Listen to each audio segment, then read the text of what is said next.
Alright guys, welcome back to the channel. And today I'm driving something special. I've been driving it for a few days now, and this is the Charger Hellcat that you might know from the Channel Drivetribe, driven by Richard Hammond as a daily car. And he's done around 32,000 kilometers on it, which equals I think 18,000 miles. And along the way it got a few scratches, where I will go through with you guys over in a bit. 6.2 liter supercharged Hemi SRT tuned engine, 717 horsepower from factory, but they actually measured it on a dyno in Drivetribe, and the output was 751 brake horsepower, which is interesting. That's around 35, or let's say 30 horsepower more than it should come from factory. For the rest, what did they do? Obviously the color change. The wrap is in a BMW color blue, I heard. I don't know the exact name. That's it. If you know, then please comment down below. Besides that, they put Michelin tires on it. So it's a Michelin Pilot Sport Pro 4, if I'm correct, which have, I would say, quite a bit more grip, especially in wet conditions. So on dry conditions I think it's around the same as the Pirellis that are standard on the car, but when it's wet out, then the conditions are actually better with these tires. Easier to drive, better to handle, and less, let's say, the back comes out less than with the Pirellis, because then you have zero grip. Obviously the wrap is done. You can see on some parts still the original paint, like here, of course, when you open the doors as well.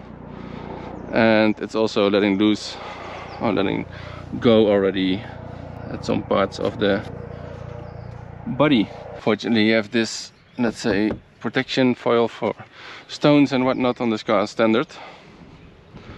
For the rest, of course, it came with the beautiful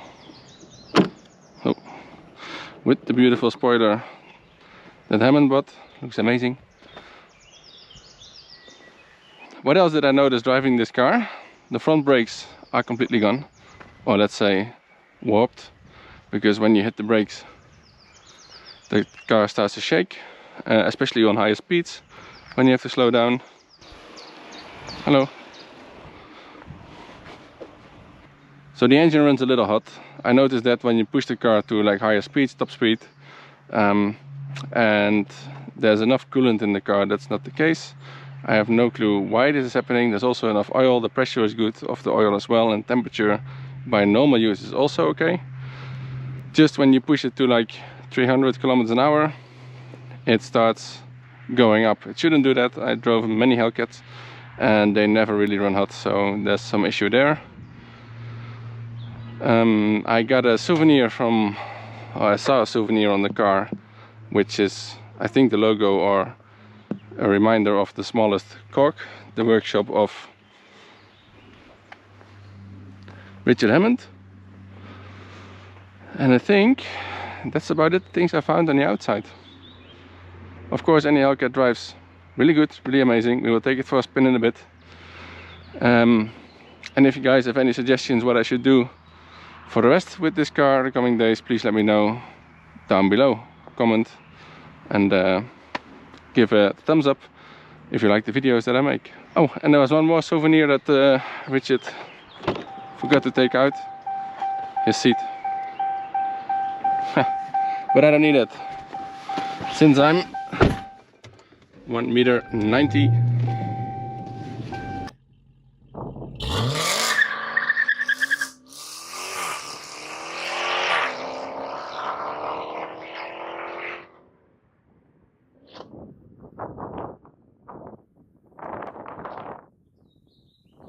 So we're on the way, and one thing you have to do in any Hellcat, when you get the opportunity to do so, you have an empty or an almost empty intersection, you have the space, as here. You can put the traction control on sport, wait till the cars are passing, and I would say do what the Hellcat does best.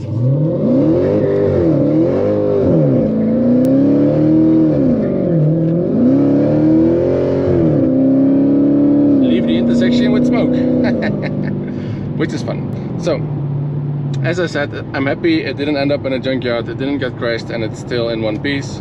That gives us the opportunity to test out this car a bit. It's a very fun one. It's basically the same as any other Hellcat that I drove. Maybe you watch the videos also from Drivetribe, which I also will put links to in the description down below. But it's definitely a fun car. Any Charger, any Challenger, any Hellcat basically is a very fun car to drive. And we can do that one more time.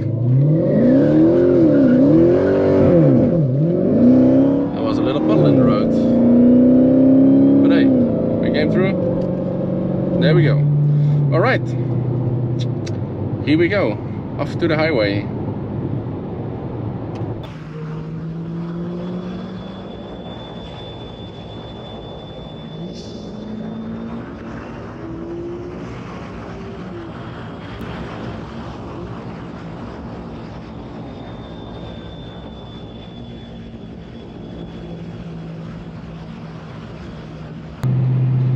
So I got a few things to tell you before we start off.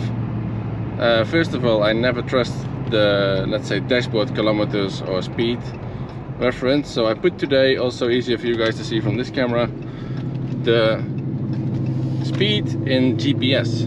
And actually, they're quite similar. So let's see how we'll go on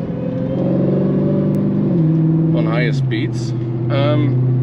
Besides that, they gave the charger back with a battery that's empty.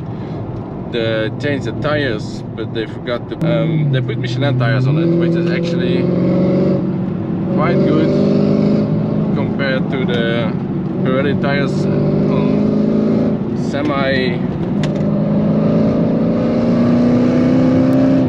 dry tarmac. It's good, like the Pirellis I would say, and on semi-wet it's way better with way more grip. But overall, I even have the little spoiler here from Hammond that he put on the back, which doesn't stick good enough to last on the back, since we're gonna try and put a new top speed on the car, which is done now by me as well, but not on camera, although not on this video. 308 kilometers an hour. So let's see what we can put on. There's one minor problem with this. Since it got back the car, it runs hot. So not really when you drive normally with it, but when you drive with it, when you push the car, it really runs hot, and you can see that on the temperature as well. Overall, of course, Hellcats are super fun. They're amazing to drive, and even with these tires who have more grip, it's still good to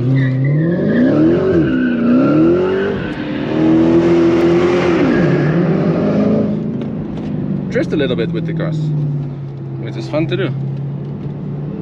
And in essence, that's what they're made for. So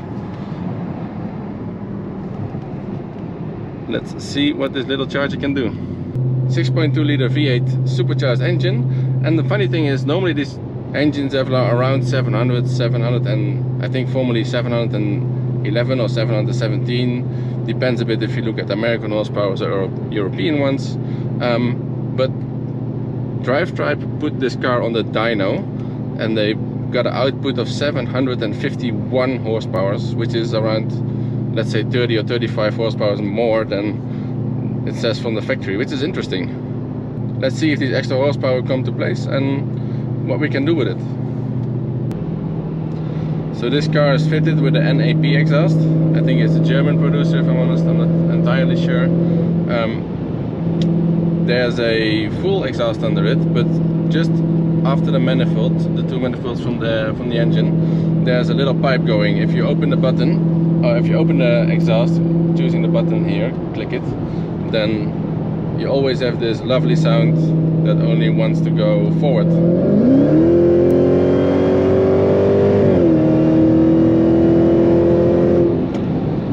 And this is something you just want to keep doing if you put the exhaust open. And now I notice again that Drivetribe, you completely up the discs, the brakes.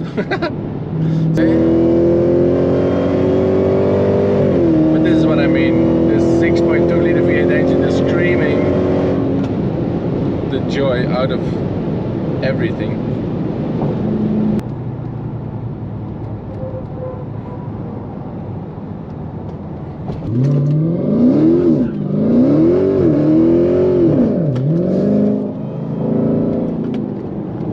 And then we go back on the highway.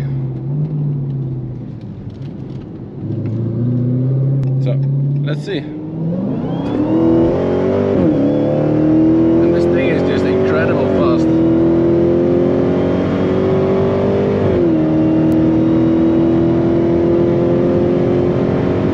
So at the moment it's using around 500, 450 kilowatts. 250.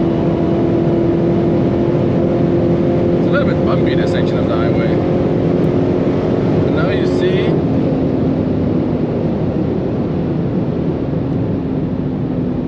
I was just about to say that you see the temperature of the engine going up. You can see it on the left side here.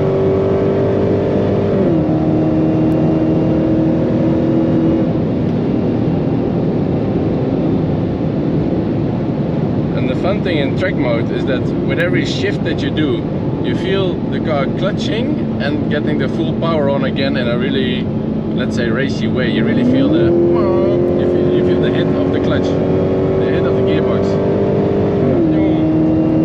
Every time it's a little pat in the back of, let's go.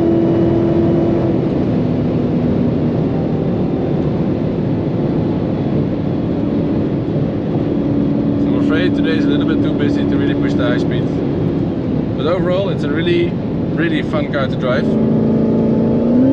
The good thing is that people see this thing coming in this color and the aggressive nose, they just go most of the times out of the way. And because you don't see a lot of American cars on the road here, I really get crazy responses from people on the road. I've seen people hanging out of the window with 2 thumbs up, that it's crazy, they want you to rev, they want you to race, they want you to show this car off in its natural habitat, which is really fun to do, of course.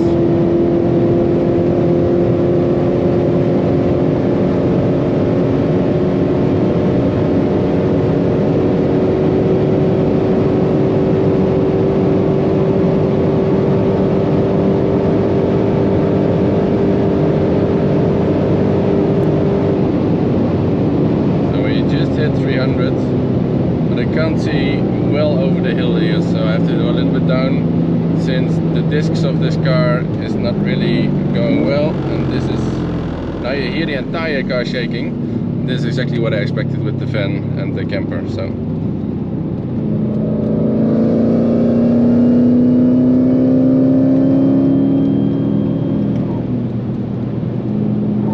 if you break down from a higher speed and you still feel the disc vibrating now, the entire car shakes. If I put the brakes now, you hear the entire car shaking. If they cool off again, it goes back to normal. But if you do this more and more over, it only gets worse and worse, so it's something that really needs to get fixed. But you don't lose any brake power to select this, or not a lot. It's just the feeling, the sound that you think, okay, this car is gonna either explode or implode, or something is massively going wrong soon. But overall, it's not something that's really